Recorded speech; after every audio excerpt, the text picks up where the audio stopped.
This is Jenny from jheartsjae. Today I am filming a video along with two other YouTubers. We are doing a collab. So this is me along with Maze of Maze+Maze and Raven of Chioma LaRue. So we're filming this sort of series to sort of talk about some of the misconceptions that people have about being in AMBW relationships, or just about being in relationships with Asian guys. We get a lot of questions, I think all three of us, about, you know, how do I get an Asian boyfriend? And how do I meet an Asian guy? Which I always sort of feel is kind of weird, because it's like, I mean, the answer is, how do you meet a guy? Because Asian guys are still guys, and they're not really anything like different, or I don't want to say like not special, but you know, they're not any different from any other guys. So we sort of wanted to do some videos sort of discussing this topic, and the three of us are doing this sort of collab type thing together. So please make sure to look at that little eye up there and click on it, and you will see links to their videos as well.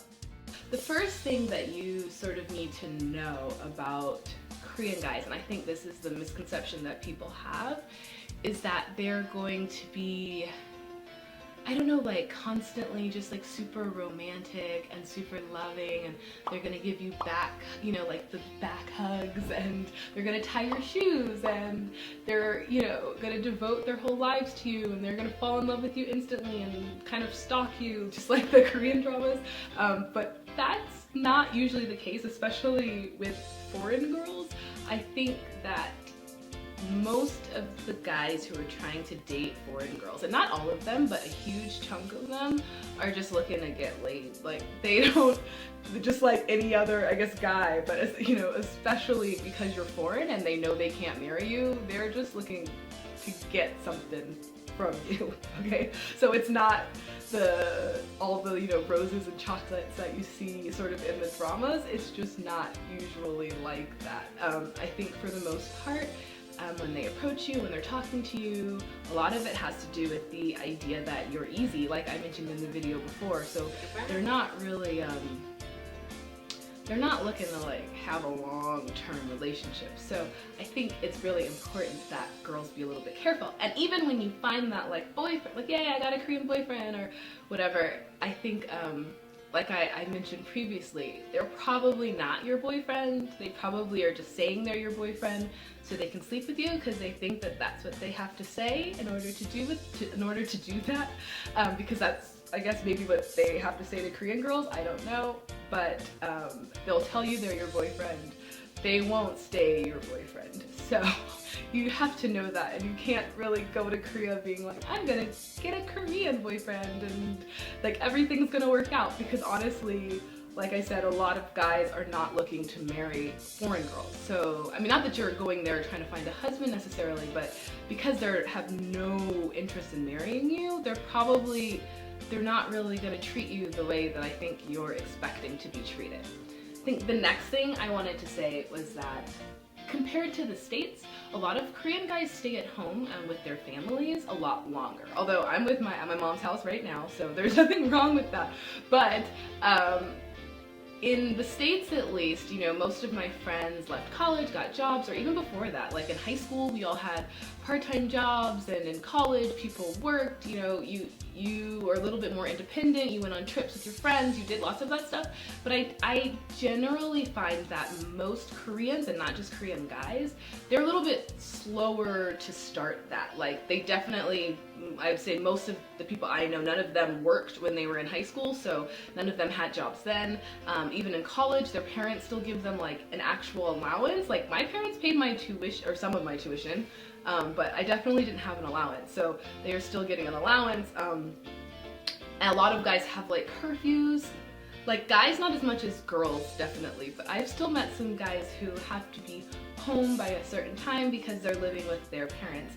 And, you know, sometimes the older generation, they can be kind of strict. So you have to sort of, it's a weird, I feel like the maturity level is a little bit different just because they haven't been able to have as many life experiences, because they've lived with their parents the entire time, and not just lived with their parents, but they lived in their parents with a system that doesn't allow them to like as much freedom as a lot of us have. So I did tend to find that like if you want to date a Korean guy, you should generally date someone that's a bit older, like the 20, 22, 20, like especially like before army age. I would say the maturity level I think is quite different just because of the experiences. I'm not saying that there's anything wrong with them, it's just, it's different. So that can be a bit of an issue, I think, when trying to build like a long-term relationship. Okay, something else I think that, and I think the dramas actually might show this quite well, is I think that like in Korea, girls and boys, women and men, girls and boys, they don't really have friendships together as much. Like definitely, I have lots of friends who have, like guy friends who have female friends, but you know, in the States it's quite, at least in the States, it's quite common to like have a group of friends that's mixed with guys and girls that you've been hanging out with forever or since high school. But in Korea, a lot of the high schools and middle schools are same sex. So, you know, you go to like an all boys middle school, all boys high school, all girls middle school, all girls high school. And when you go to college, you tend to find that the girls just hang out in like a group of girls and the boys hang out in a group of boys. And so the idea that guys and girls can be friends, and I don't know if guys and girls can actually be friends, but the idea that guys and girls can be friends, I think it's a little hard to convince Korean guys of that. And I tended to find that like Korean guys, and even Jay, like he doesn't like for me to have any male friends. Like I think that Korean guys can be quite jealous and I think dramas might show this kind of quite well. And you also have to know if they are willing to even date a foreigner, and there's all these sort of questions that make it really hard to just like approach someone. I also think that girls tend to think that when they go to Korea, everyone's gonna look like they do, like all the K-pop guys and like the drama guys with like the super like, you know, done hair and eyeliner and all of that. But I would say for the most part, I mean, Korean guys dress quite nicely, I guess. But for the most part, people look quite average. Like there are lots of attractive people, I guess, just like anywhere. But you know, like guys don't really, not a whole lot of guys dress like that. If you go to Hongdae or if you go to some like Gangnam at night or something like that, you might be able to see some guys who are dressed like how you're thinking, like the kind of K-pop scene. But for the most part, I would say most guys don't really dress like that, and they don't look like that. They don't listen to K-pop. And actually that's another thing I wanted to mention. So don't think the fact that you know something about K-pop means you know anything about Korea, because you'll find that I think anyone who's not like a high school or middle school girl probably doesn't know that much about it. And that's just the truth. Like you're not gonna meet a guy and be able to make that the basis of your conversation. So if that's all that you sort of have to go on Korea, I would try to, you know, I think that you should probably try to get educated a little bit more on more of the intricacies of the culture and you know, like the kind of stuff that like TV shows and stuff like that, the kind of stuff that most people would talk about. Okay, so that's all for this video, and if you guys have any questions, please make sure to list it down below. I'm actually going to be doing a live broadcast, what do you call it, like a live thingy, like a live chat with Maze+Lee, or with Maze from Maze+Lee, and with Raven from Chioma LaRue.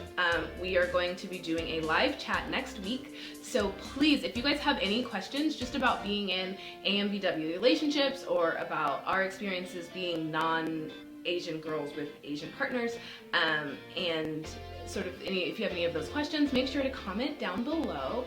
Also, make sure to let us know if there's a particular day or time that you think would be best for you, just because we're curious to see what time's gonna work best. I will also make sure to post in the information box exactly when the live chat is, and also I will put it on my Tumblr as well, and Twitter. So check Tumblr, and check Twitter, and I will have all of the information for that, and I really hope that we can see you guys there. And I hope that this video was informative.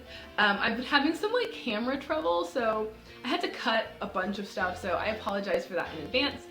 Yeah, so if there's any other questions or anything you guys want to know, just make sure to comment down below, and thank you for watching our videos, and make sure to subscribe. Alright, see you guys later. Bye.